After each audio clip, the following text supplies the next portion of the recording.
All right, everybody. Here we go. Can you hear me? Back at the live streams. Back at the live streams. Back at the live streams. All right, ladies and gentlemen. Welcome back to the live stream. This is it, man. We haven't seen each other for a while now. Unless, of course, we saw each other at Cinegear. Many thanks, again, to the people that came out to our little meetup. That was fun. I had a couple beers in wherever we were, Silver Lake. And today, I'm trying a new method of doing the live stream, so if you cannot hear me, definitely let me know, because I am relying on you to feed me this information. So, if you're new to the Patreon live stream, the easiest thing to do for the comments now, because YouTube saved the comments now, so I don't have to have them on the screen. It should just be me on the screen now. If it's anything else, something's wrong. But the easiest spot to leave comments or questions so that we can get into them is to do it in the YouTube chat, because I've got a little window there, and we can go through it that way. Now, we've got a few different things to get through today, but we will definitely be looking at a project. There should be, over on the Patreon page, there should be a link to a YouTube video. I believe it's a spec ad. This one's shot by Benjamin Eck. I've done my homework today. I remembered the person's name. I put a link to the project. So far, we're winning. Now,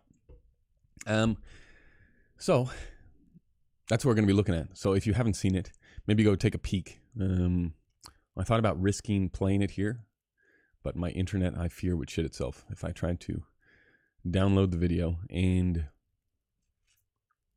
do the live stream at the same time. So we're going to see. Anyway, if you've got questions, leave them in that YouTube chat. Other stuff, we're going to be, I don't know, this is, because we have this big backlog of interviews, I mentioned on the show, we're going to be having a few more interviews on the show. And so I'm going to leave it up to you guys today. I'll probably do, I don't know, maybe 24 hours just for you guys to decide here and on Facebook and on the Patreon page who's going to be the next guest, because we have a shitload of really cool people. And like I was saying on the big podcast this week, it changed the dynamics of the entire show, because you're face to face with the person. And I know a few people sent in comments about, I made some, I wouldn't call them disparaging comments, but it's definitely it is a different world between the directors and the cinematographers. Man, we had some, again, we had some fucking space cadets, some weirdos come in on the cinematography side of things. And I don't know, that could be a good thing or that could be a bad thing. Only coming through the right-hand channel. That's a possibility. Let's check. Filters, properties, advanced properties. Let's see. Is anyone else only getting one channel of audio? Oh, damn it, Adam. That means it's my problem. Okay. Stereo mix. Oh, Jesus. Okay, this is gonna be. We're gonna have to deal with the right side of the deal. It's too much. It's too much for me, ladies and gentlemen, to fuck with. Ladies and gentlemen is just my space filler. I got to come up with something different. Okay, it's from the right hand side. Where was I at? What were we talking about? Oh yeah, so talking about there's space cadets coming in to the podcast, and it could be a good thing or it could be a bad thing, really, for cinematographers, because there is some semblance of responsibility when you're on set. You have to deliver this thing, but ultimately it's the director who really has to deliver this thing. So if you're doing a shit job, they have to overcome your shit job to deliver their job. You know what I mean? So I guess you can be a little bit spacey, but also it was an insight to the idea that, I guess we got this from the podcast before, but you don't really have to be, there's no set path to success. And I mean, you don't have to be super smart or, weasel your way in through all these different projects. Like, I don't know, you have a keen eye and some friends that make really good shit. Chances are you're going to escalate up the ladder. And really, it comes down to relationships. Relationships is everything. Hooking up with directors who know their stuff, who are competent, who want to make cool stuff. That was the hammer that was hit over my head throughout these interviews, and I think you'll probably feel the same way. Okay, let's get, hello to everyone. A few people in here commenting on the shit audio. Let's go, Paul. What do we got here? Hey there, I just want to ask what agencies you usually look for in a reel. I am new to these stuff, so I'm thinking of filming tabletops, pack shots, beer pouring shots.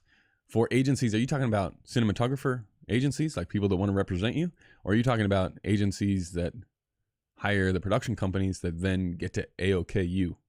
Because those are two really different things. The agencies that are hiring the production companies, they are going to be very specific. I don't think you could have a reel just for them unless you previously knew what the job was going to be. Like if you know, oh, I'm up for a beer ad, then you could probably you could probably have a section on your site tailored to that specific ad. You know, it would take you 2 seconds. You create a page, you make it hidden, and then you point the director of the production company. You tell them, hey, I've got this page up on my website. It's got all these beer ads. That way, just in case they're checking up on you and you think it's going to go pear-shaped, at least that you have someone somewhere to direct them.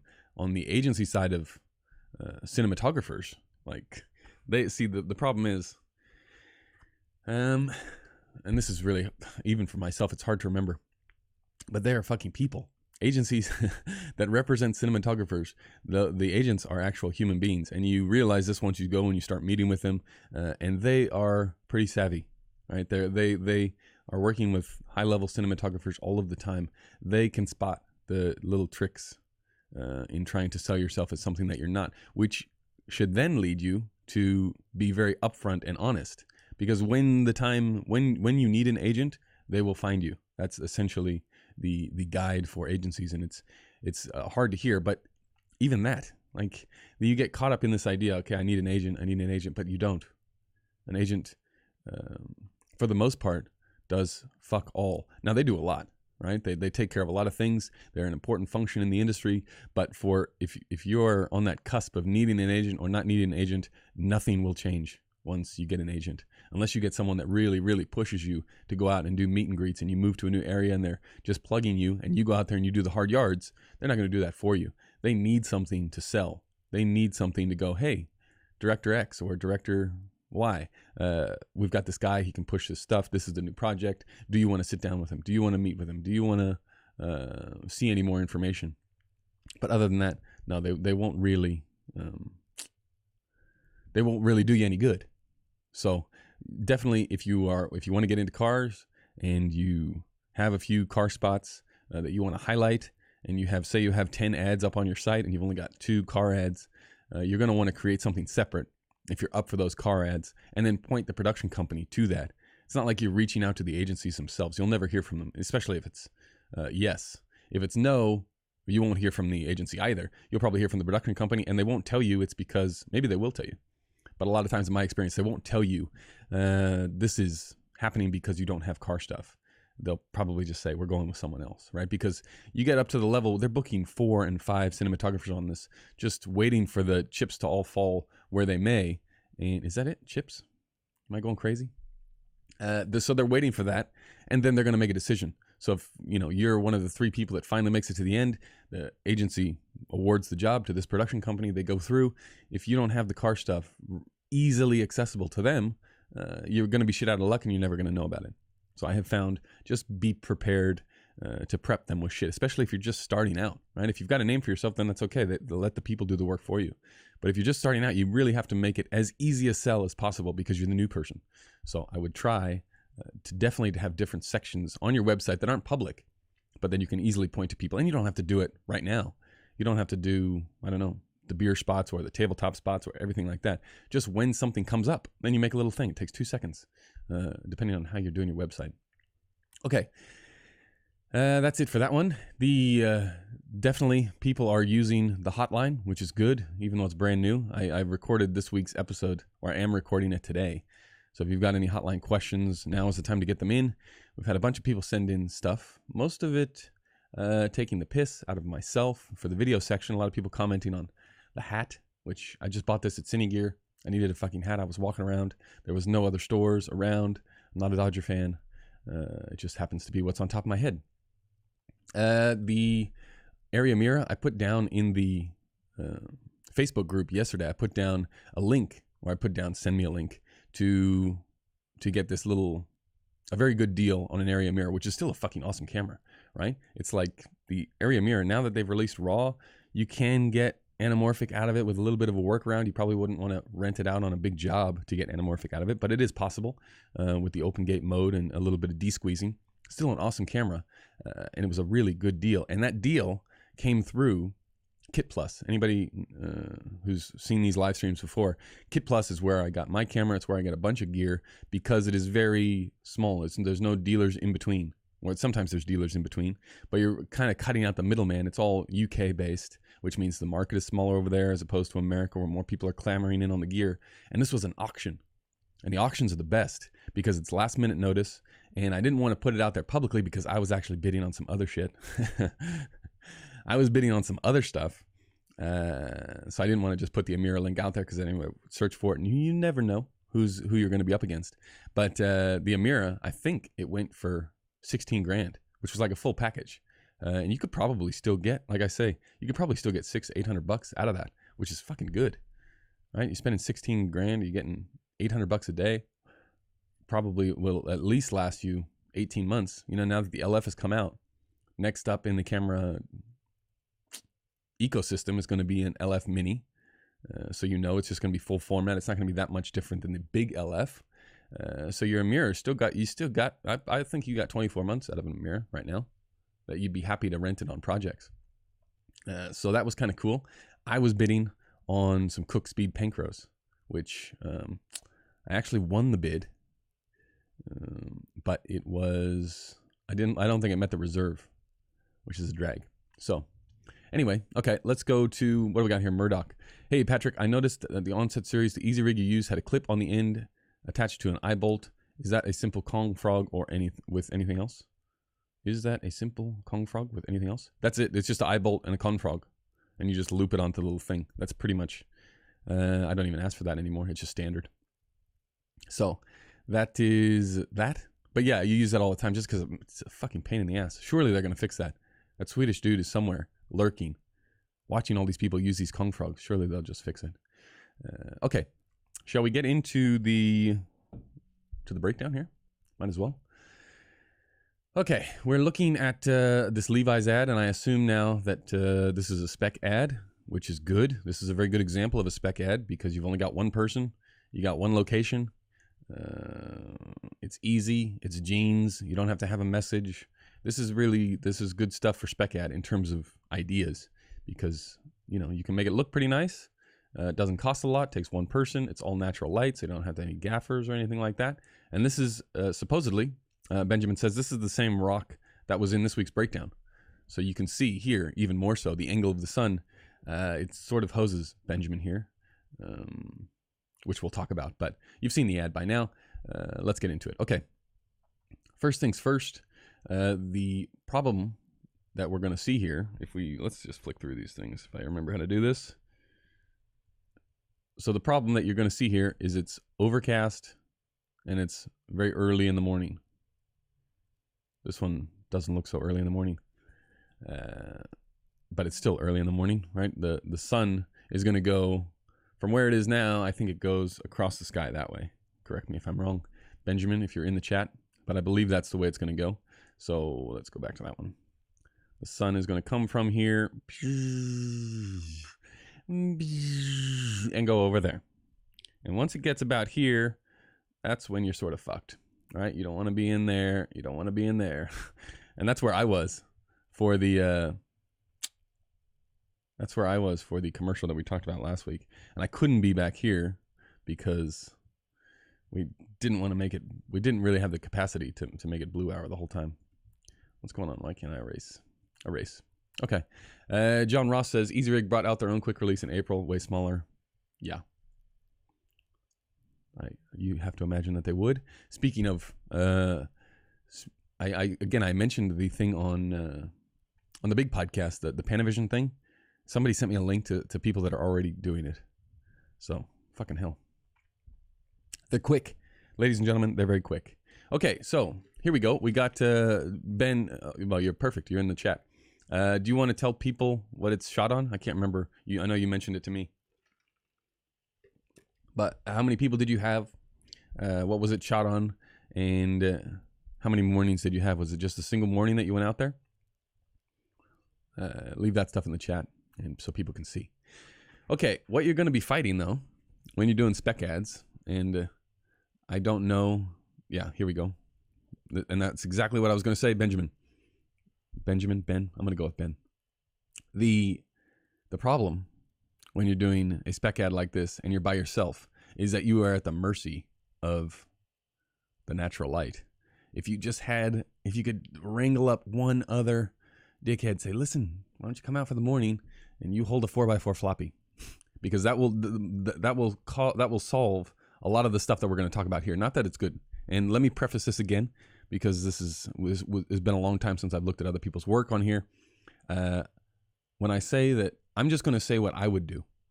And, you've seen the stuff that I do. I am a dog shit cinematographer. But what I do know is I know that I don't know much. And if I don't know much, I know that a lot of other people don't know much either. So that's the position that I'm coming from when I say something. I would do something slightly different, right? That at least we get that out of the way. I'm not saying it's good or bad or whatever. I'm just going to say what I would do if I was there with a few more people than just myself and the actor. So I assume that this guy, judging by this lifeguard thing, I assume that this guy is looking at the water, right? So the water is going to be over here, which means, as we know from this location, the sun is going to be back here. And forgive my drawings today, but I ran out of battery in my little Wacom tablet. So I'm stuck with this setup. So the sun is going to come up over here, which means for a shot like this, we are not going to get very much shape, right? This is going to be really, really flat. And you can sort of pull things out in the grade. You can sort of draw people's attention. But what's going to happen is this level, I'll switch colors. Let's go magenta. This is going to be the same level as this, is going to be the same level as this, is going to be the same level as this. So that is what we're fighting here in these situations when you're doing these spec ads where you don't have a lot to control. The composition is great, right? You're shooting through this thing. It's a point of interest. Immediately your eye is drawn past this thing to this person. There's a lot of movement in the shot, which is nice. But if we were, if we had the means and the capabilities, ideally, you'd want to be shooting from the other angle, from the other side, because then at least, even though it's a cloudy morning, the sun's over here, at least you would be shooting into it, which would kind of give you a little bit of shape up here. If you imagine this shot reversed, it would be up there. It would be just a little bit of shape because we're fighting that flatness. Again, if you had a few people, crew, what you would want to do is, even if you were shooting this way, let's say that we're still shooting this way, you probably want to take this and just neg the hell out of it, right? Because if you neg it, then this is what we're battling here, this sort of sameness. And the sameness is that's what we're fighting. And unfortunately for this shot,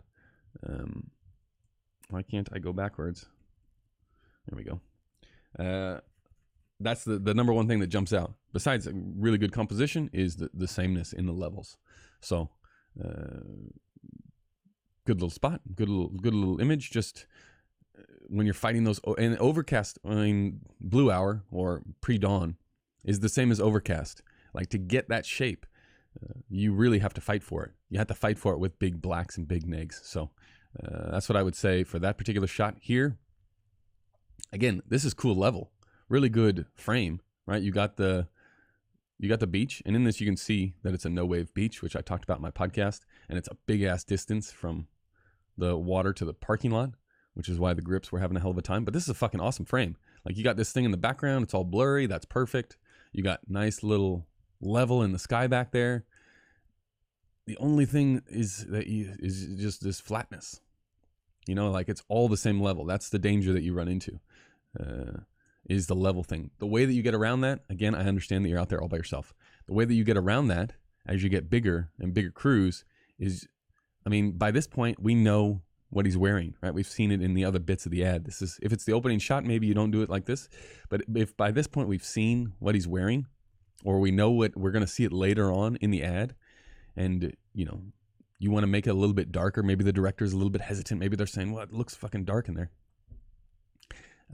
Maybe you send them a log image on the monitor, and then you put a giant black you put two of them like this and you V it up behind you. So let's see. You put them like this and you V straight out from the camera. If you're walking, obviously much harder. You could do it with, you could do two people with floppies. You could do, depending on how many crew you have, you could do two 8x8s and walk with them this way. But the idea is you just want to take all of this level away because it's not of interest, right? The cool part about this shot is the frame, is the sky level, is this in the background. It's right in the perfect position. It's all blurry. It looks epic. It's a big ass beach. Looks very cool. So that's what I would say. Try and take away this shitty light as much as you can, and again, really hard to do that with just one person. But even if you're doing like a spec, and it wouldn't work here because you wanted this nice frame, but you can just back up onto something, do this shot onto something rather than just doing it out in the middle of nowhere. Okay, this is that prime example of where the orientation of this beach really fucks Ben here, because say, I'm assuming now he wanted to get the shot of the clothes and the water to tie it in, right? We're at the beach. We want to see this is a cool little frame back there. We're way off of being straight, but we're going a little bit Terrence Malick style. Had this been on the East Coast and you would have got sun coming up this way, you would have got nice little edge here, even if it's just a little bit, right? You would have gotten it. And that's sort of, I guess you could have him walking the other way would be my only suggestion. So rather than walking this way down the beach, you have him, oh shit, sorry dude, I'm looking at the wrong thing. Boom, thank you Ben. This is what I'm saying. You're going with that in-close vibe. If he's, instead of walking this way down the beach, he's walking the other way, because this is where the location is hosing you, because the sun is coming up from the wrong direction, right? It's coming up near side.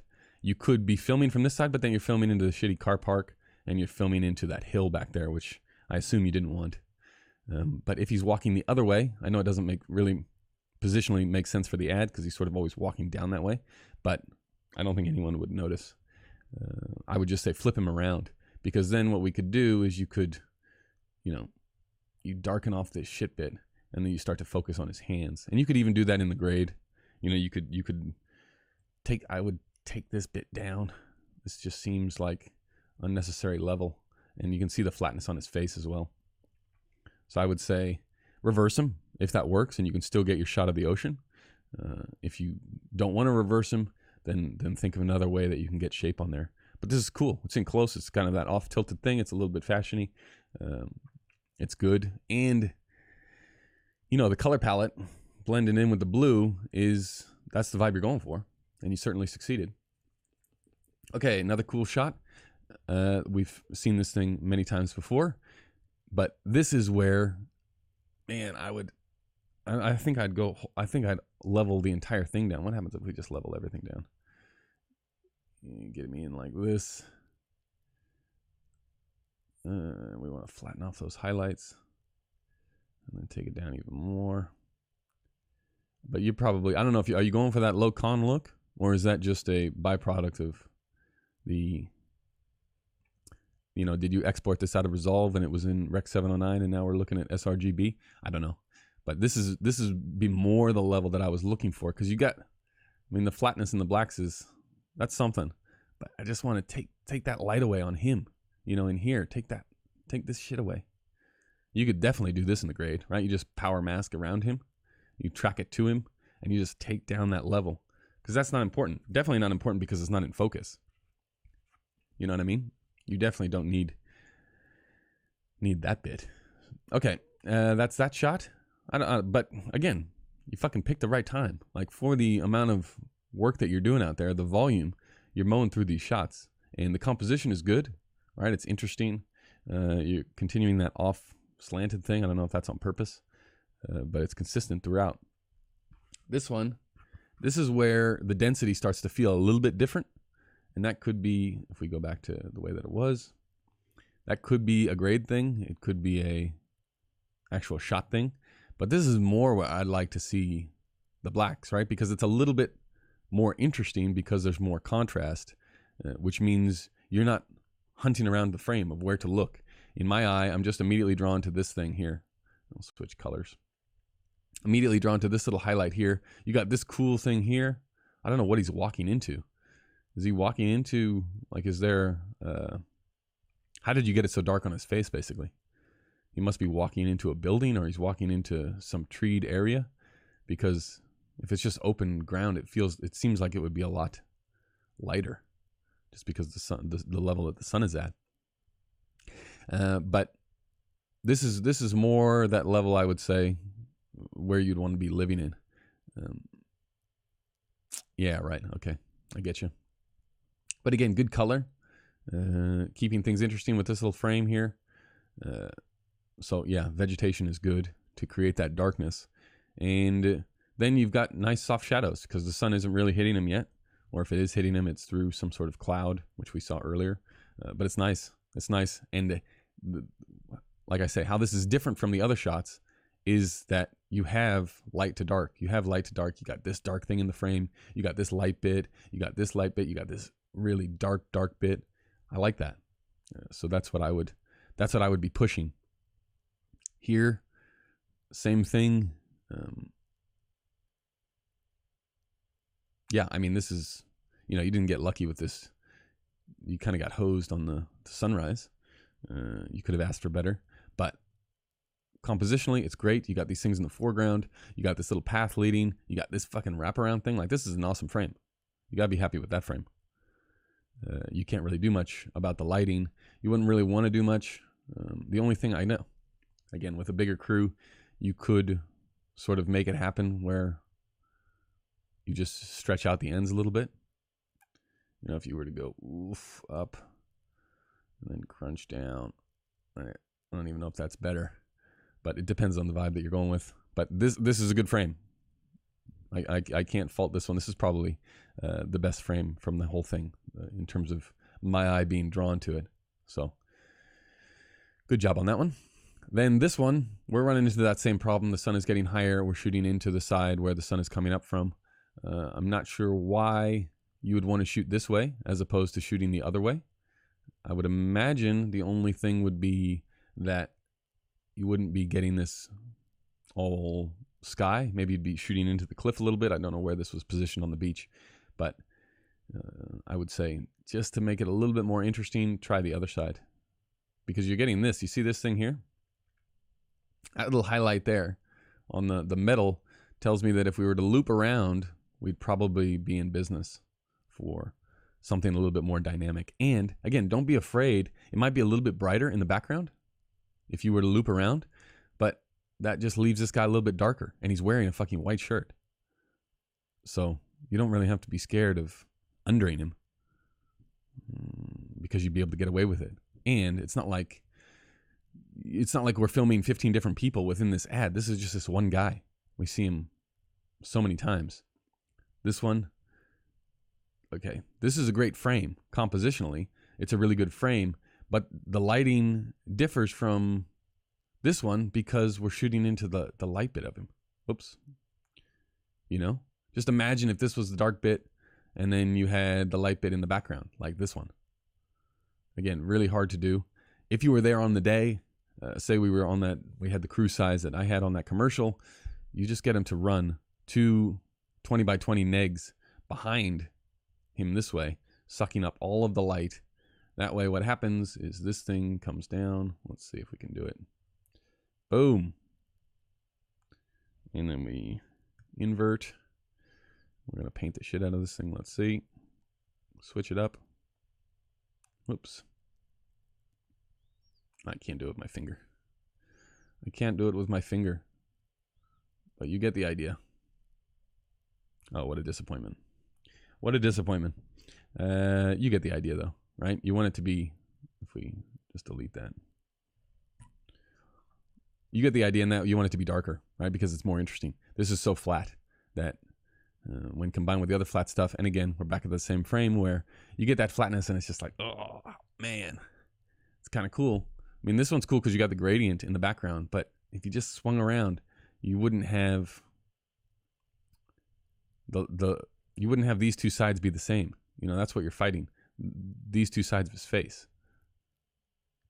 That's what I would be looking for, is like, oh, come on.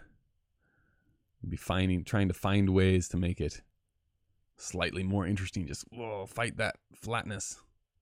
And then the white shirt, hard. But I get it. Jeans, white t-shirt, that's the Levi's thing. And that's it.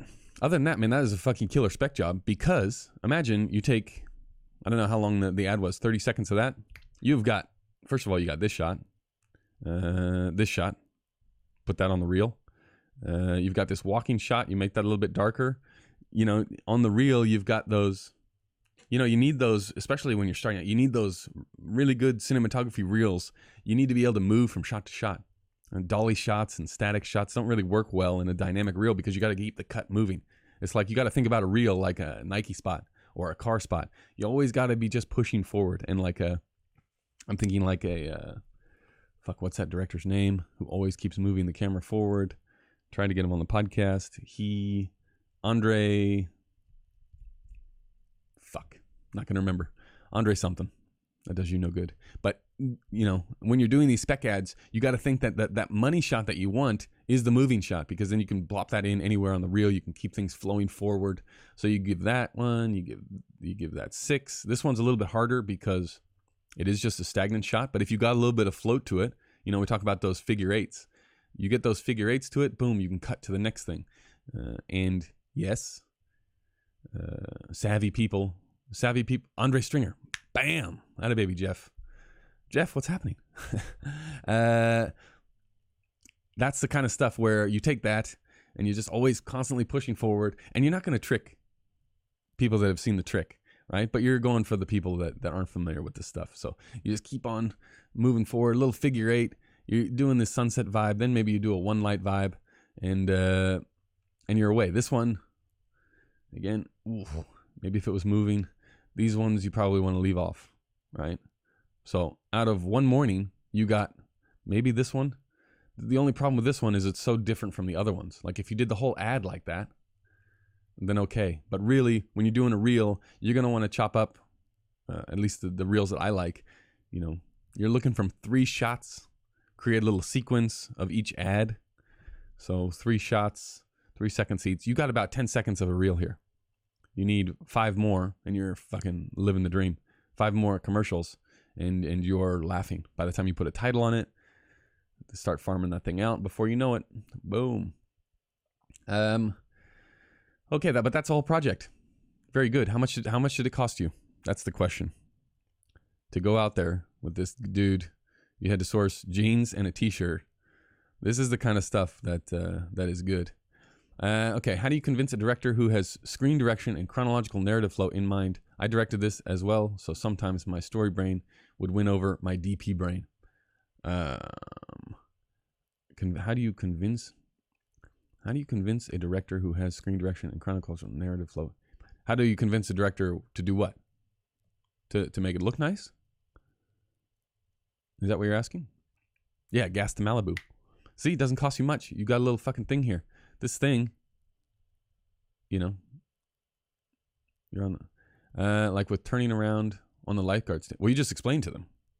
I mean, again, because the director, it is their thing, right? You're there as a little helper. You're there as a problem solver. You're there to go, hey, you know, you've got your scarf on, you got your fucking eye patch on, and you're saying, hey, this, I understand. We want this guy sitting here. It looks pretty good.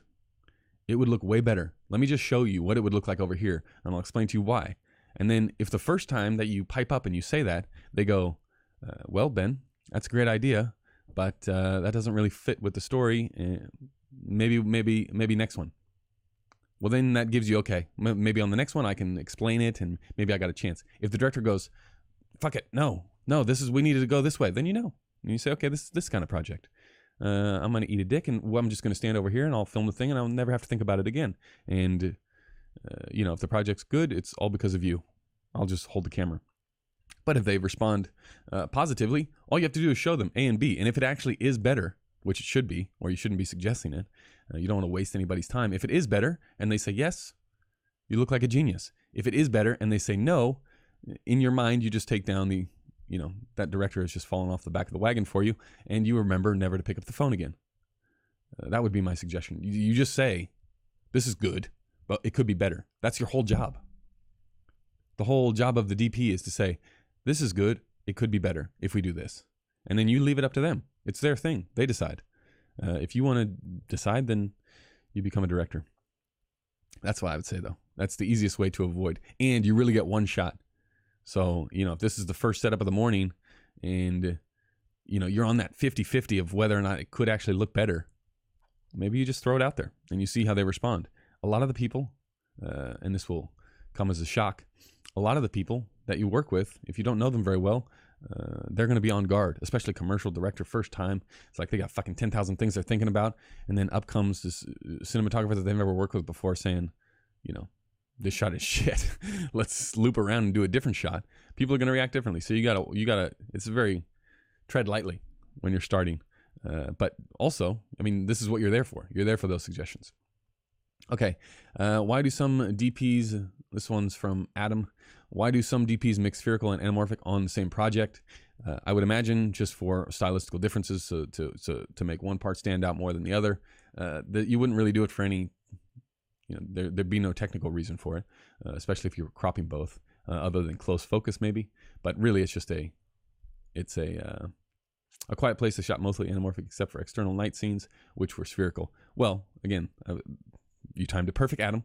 The only other reason would be the speed of anamorphics. If you're shooting on some old, like a Technovision anamorphic that looks like, someone smeared shit on the lens, if you shoot anything under 5.6, that doesn't really do well for nights. So then you're going to have to go to a super speed or go to a master prime, funky it up a little bit, but still get the speed of a T1.3. So that's why you would do it.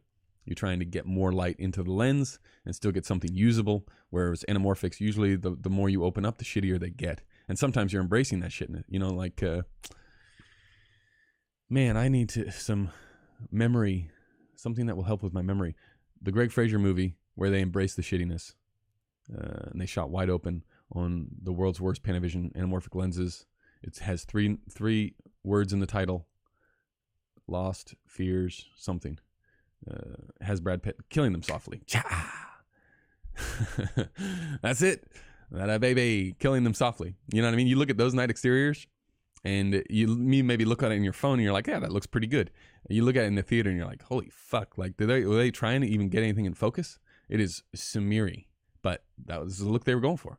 So, obviously, they were not going for that on A Quiet Place. So, hopefully that helps. Ben, good job. Anything else? Any other questions? No. Okay, here we go. So, you guys are voting? Did I already do this? You guys are voting on who is after Rupert Sanders. I was about to say Rupert Murdoch. Rupert Sanders is this week on the podcast, and he is good.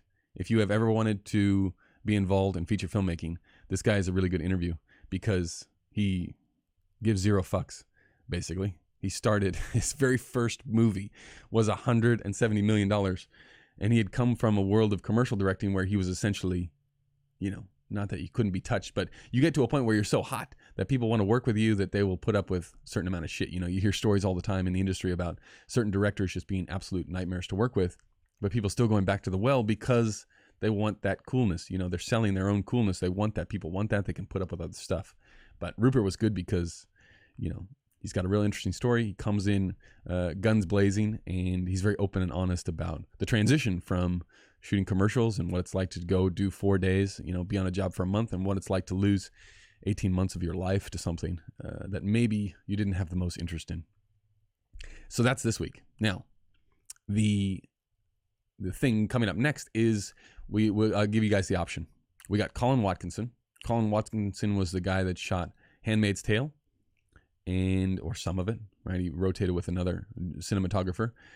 He is good because he's got this he is so far away from the camera now, right? He's having to think about so many different higher level things that it was a very good interview in that sense, because it's not like he's he's not on the grind. It's much less about on the day camera stuff. It's much more about managing crew, managing expectations in the pre-production process, and working with different directors. So there's Colin Watkinson. There's Peter Musman, which is a young guy who does some really good stuff, but much lower budget stuff, like music videos, more running and gunny, and less crew, and more him having creative control because there's less people involved. So there's that one, Peter. Or there's Denny Lenoir, Denny is, if you haven't seen that documentary, I think it's Painting with Light or Natural Light or whatever the DP documentary is that they shot, I don't know, 10 years ago or something. He's sort of the star of that. He's an ASC member. He's old. He's like 70, but he's a fucking awesome guy. He's super enthusiastic. And somehow he went from, never doing a music video in his life to being the Kendrick Lamar guy. So that's Denny's story. So I'm going to put a poll up on the Patreon page. Colin Watkinson, Peter Mosman, or Denny Lenoir, and that'll be after Rupert Sanders, who's killer. And of course, we'll be back for the live stream next week. And again, please, if you have questions or comments on the show, even if you want to tell me that my hat is shitty, leave it on the hotline, because I'm trying to test this thing, whether or not it's actually going to work. Just say who you are, where you're listening from, comment on the show. I would be much appreciated to try and get that thing off the ground. Okay, let's see. Ryan Scott, I was just about to read your message and then you deleted it. Why is that? Okay. Anyway, that's going to do it for this one. If we don't have any other questions, it was nice to see everyone. Jeff, thank you for being the brains of the operation. And Ben, thanks for sending your shit in. Looks good. Keep it up. Let me see that. Let's see that reel. Now that you got something going, go out there and do a few more projects. The problem is you can't go too many times to the well of natural light. Right now, you got to pepper in. You got to pepper in the old the non-natural light, or people are going to know, right? Well, actually, maybe the directors won't know. Maybe you'll be able to trick them. Or you want to get into that stuff. Maybe you want to do documentary. I'm rambling. Okay, Ryan, that's it. You're not going to ask your question. Oh, Ryan, we built each other up to a level so high. So high. Okay, I'll see you next time, Ryan. Anyway, thanks, everybody.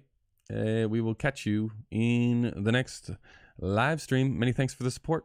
I hope you're going to enjoy these. Oh, also the video. Shit, didn't even talk about the video. We got a video portion of the podcast on YouTube. I do not know how it's going to go for these interview episodes. I don't even know what I'm going to do. But there'll be a portion. It'll probably just be a recorded version of this. I don't know. People have asked for it. That's it. We'll see you crazy bastards later. You.